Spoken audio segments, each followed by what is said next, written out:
Magandang umaga all! Mga may init na balita, mga isyong napapanahon. Mga up-to-date na kaganapan sa loob at labas ng bansa. Ihahatid namin sa inyo. Ito ang Mabilis lang to!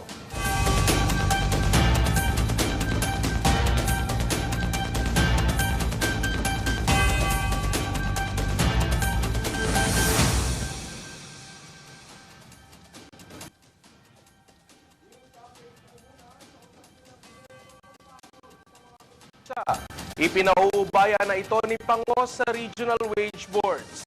Nitong nakaraan, inaprubahan ng ang 85 pesos na dagdag sahod para sa mga minimum wage Metro Manila. Samantala, update na ngayon ng panahon, kay Super Typhoon Inday, nakapasok na po ito sa ating Philippine Area of Responsibility kaninang madaling araw.